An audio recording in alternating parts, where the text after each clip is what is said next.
자, 여러분. 오늘 우리가 아주 깊게 파헤쳐 볼 주제 바로 이겁니다. 기후위기나 인류세 같은 거대한 재난 이야기 요즘 정말 많이 들으시잖아요?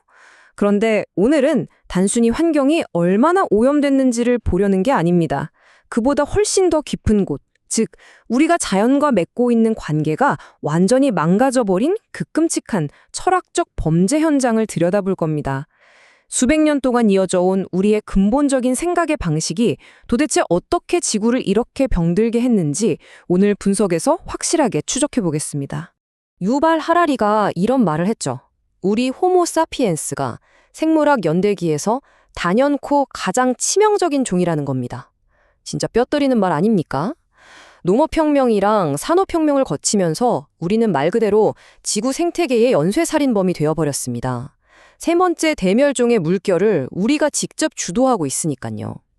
오늘 우리의 논의는 바로 이 불편하고 뼈아픈 현실을 인정하는 것에서부터 출발합니다.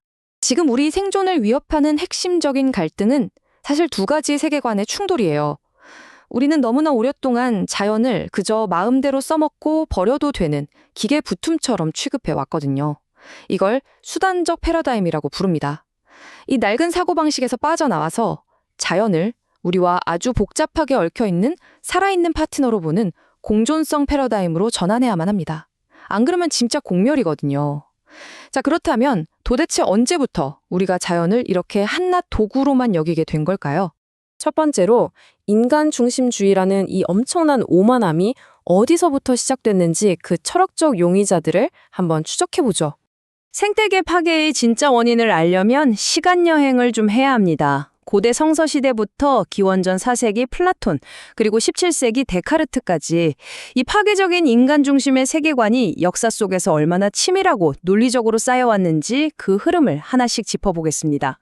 가장 오래된 뿌리는 바로 성경의 창세기입니다. 땅을 정복하라, 모든 생물을 다스리라는 구절, 익숙하시죠? 역사적으로 이 구절에 대한 특정한 해석이 아주 치명적인 역할을 했어요. 고대인들이 자연의 정령이나 생명체들과 맺고 있던 그 끈끈한 감정적 유대감을 이 명령 하나가 단번에 싹둑 끊어버린 겁니다. 나무를 베거나 사냥을 할 때 자연의 양해를 구하던 조심스러움은 사라지고 자연은 그저 인간이 마음대로 통제해도 되는 재산으로 전락해버린 거죠. 그런데 이런 지배욕에 완벽한 명분을 지어준 게 바로 서구 근대 철학의 이성 중심주의입니다.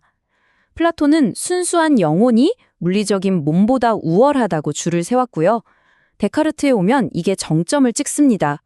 나는 생각한다, 고로 존재한다, 유명하잖아요? 데카르트는 오직 이성적인 인간만이 진정한 가치가 있다고 봤어요. 심지어 동식물은 그냥 피와 살로 만들어진 영혼 없는 자동 기계라고까지 했습니다. 이렇게 차가운 이성의 잣대 아래서 인간은 세상의 우월한 주인이 되고 자연은 아무 생각 없이 착취해도 되는 소모품이 되어버린 겁니다. 두 번째, 생태계 파괴라는 끔찍한 결과를 낳은 수단적 패러다임의 범죄 현장을 들여다보겠습니다. 이 견고한 철학으로 무장한 우리는 말 그대로 지구를 거대한 공장으로 만들어버렸습니다. 자연을 도구로만 취급한 결과 지구상에서 자연이 가지는 도덕적, 윤리적 가치가 완전히 증발해버렸죠. 숲을 밀어버리고 산을 깎아도 죄책감이 전혀 없는 거예요.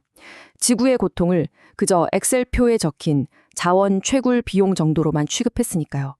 하지만 기계인 줄 알았던 자연은 살아있었고 이제 대량 멸종과 기후위기라는 끔찍한 부메랑이 되어서 우리의 목을 조여오고 있습니다. 자, 여기서 우리에게 아주 거대한 질문이 하나 던져집니다. 인간 대 자연이라는 이 지독하고 낡은 이원론의 덫에서 우리는 과연 어떻게 빠져나올 수 있을까요?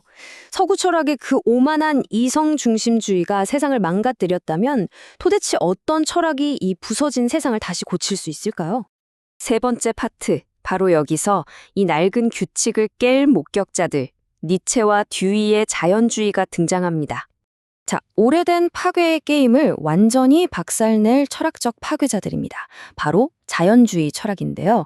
오해하시면 안 되는 게 이게 주말에 숲에 가서 힐링하자 이런 낭만적인 얘기가 절대 아닙니다. 정신이 육체보다 우월하다는 이원론을 맹렬하게 거부하고 인간이 자연보다 위라는 오만함을 근본적으로 부정하는 아주 급진적인 사상이에요. 우리 인간을 그저 자연이라는 거대한 거미줄에 걸려있는 수많은 생물 중 하나로 겸허하게 되돌려 놓는 겁니다. 먼저 니체부터 볼까요? 니체는 데카르트가 튼튼하게 세워둔 순수 이성이라는 오만한 탑을 아주 눈부시게 무너뜨립니다. 신은 죽었다고 선언하면서 인간이 가진 신학적 우월성을 아예 박탈해버렸죠. 그리고 인간이 이성적인 주체하는 환상을 깨부수면서 오히려 우리가 열등하다고 무시했던 물리적인 몸, 우리의 신체를 커다란 이성이라고 부르며 복권시킵니다. 니체의 논리는 거칠지만 명쾌해요. 인간은 고귀한 영혼을 가진 지배자가 아니라 근본적으로 그냥 짐승이며 이 거대한 자연의 일부일 뿐이라는 사실을 아주 뼈아프게 상기시켜줍니다. 니체가 이렇게 기존의 철학을 시원하게 파괴해 놓았다면 존 듀이는 그 위에 새로운 관계를 정립합니다. 인류에게 자연은 어머님이며 인간이 사는 집이다. 정말 멋진 말이죠.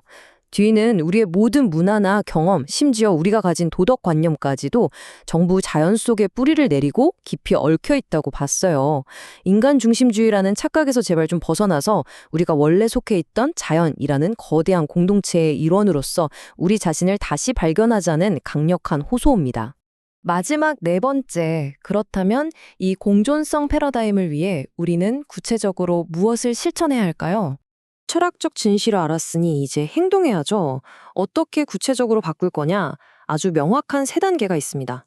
1단계, 인간이 세상의 중심이라는 오만한 시각을 가차없이 버릴 것. 2단계, 인간과 비인간, 즉 동식물과 환경이 함께 묶인 연합체를 형성할 것. 그리고 3단계, 감정이입적 상상력을 기를 것. 이게 바로 우리가 수백 년간 쌓아온 오만함을 해체하고 진짜 공존하는 법을 배우는 구체적인 로드맵입니다. 이걸 사회 시스템으로 가져오면 이런 청사진이 나옵니다. 뒤에 생태 민주주의처럼 사회적 논의 테이블에 자연의 목소리도 끼워주자는 거죠. 또 라투르의 이론처럼 동물이나 환경을 그냥 가만히 있는 배경이 아니라 우리 사회를 같이 움직이는 아주 적극적인 행위자로 인정해야 합니다. 알라이머가 말하듯 우리의 몸과 바깥의 환경이 뚝 떨어져 있는 게 아니라 물리적으로 끊임없이 교차하고 섞인다는 걸 뼛속 깊이 깨달아야만 실천할 수 있는 방향들입니다. 자, 그런데 가장 근본적이고 중요한 마지막 실천 단계가 남았습니다. 바로 고통받는 자연의 얼굴을 문자 그대로 똑바로 직시하는 겁니다. 산불로 불타버린 숲, 멸종해가는 동물들의 얼굴을 볼 때 우리는 진정한 도덕적 책임을 느껴야 합니다. 머리로 계산하는 차가운 이성이 아니라 우리 자신의 몸이 아픈 것처럼 생태계의 아픔을 깊이 공감하고 상상할 수 있는 능력. 바로 이것이 우리가 길러야 할 가장 강력한 무기입니다. 오늘 분석을 마무리하면서 여러분께 진짜 도발적인 질문을 하나 남기고 싶습니다. 우리는 이제 마침내 저 고통받는 자연의 얼굴을 똑바로 바라보고 책임질 준비가 되었을까요? 당장 내일 길을 걷다 나무 한 그루를 마주칠 때 여러분은 우리와 연결된 살아 숨쉬는 이웃을 보시겠습니까? 아니면 그저 베었을 미래의 목재를 보시겠습니까? 이 질문에 대한 여러분의 답이 진정한 공존을 향한 첫걸음이 되기를 바랍니다. 함께해 주셔서 감사합니다.